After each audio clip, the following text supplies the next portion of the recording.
জঙ্গলের সেই ভয়াল দিন। ছোট্ট ছাউদা তার মা ছাবরিনার সঙ্গে গভীর জঙ্গলের এক প্রান্তে ছোট্ট কাঠের কুটিরে থাকত। ওদের কোনো গ্রাম ছিল না, শহরের কোলাহল থেকেও অনেক দূরে। মা মেয়েকে গল্প শোনাত, পাখিদের নাম শেখাত, ছাউদা কাঠ কেটে আনত, আর দুজনে মিলে নদী থেকে পানি আনত। একদিন সন্ধেবেলা, সূর্য ডোবার ঠিক আগে, মা রান্না করছিল আর ছাউদা পাশের ঝোপে কাঠ কুড়াতে গিয়েছিল। হঠাৎ জঙ্গলটা যেন স্তব্ধ হয়ে গেল। পাখিরা চুপ, বাতাস থমকে, আর অদ্ভুত গন্ধে ভরে গেল চারপাশ। ছাউদা ভয় পেল। সে পেছনে ঘুরতেই দেখতে পেল এক বিশাল কালো লোমশ দানব তার সামনে দাঁড়িয়ে। চোখ দুটো আগুনের মতো লাল, দাঁতগুলো ধারালো, আর তার শ্বাসে যেন আগুন। ছাউদা জমে গেল। দানবটা গর্জন করল, তুই কে? এই জঙ্গলে কেন? ছাউদা কাপা গলায় বলল, আমি ছাউদা। মায়ের সঙ্গে থাকি এখানে। দানবটা কিছুক্ষণ চুপ করে রইল। তারপর একটু নরম গলায় বলল, তোর মা কি ছাবরি না? ছাউদা অবাক হয়ে বলল, হ্যাঁ। তুমি তাকে চেনো? দানবটা চোখ বন্ধ করল।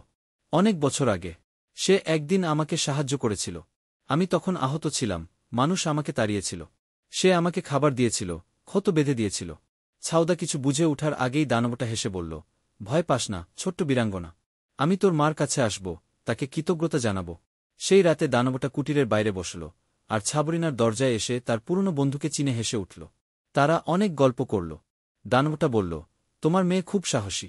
আজ সে না থাকলে আমি তোমায় খুঁজেও পেতাম না। তারপর থেকে দানবটা মাঝে মাঝে আসত, ছাউদাকে শিকার চেনাত, গাছের গন্ধ চিনতে শেখাত। আর জঙ্গল তাদের নতুন বন্ধু হয়ে উঠল।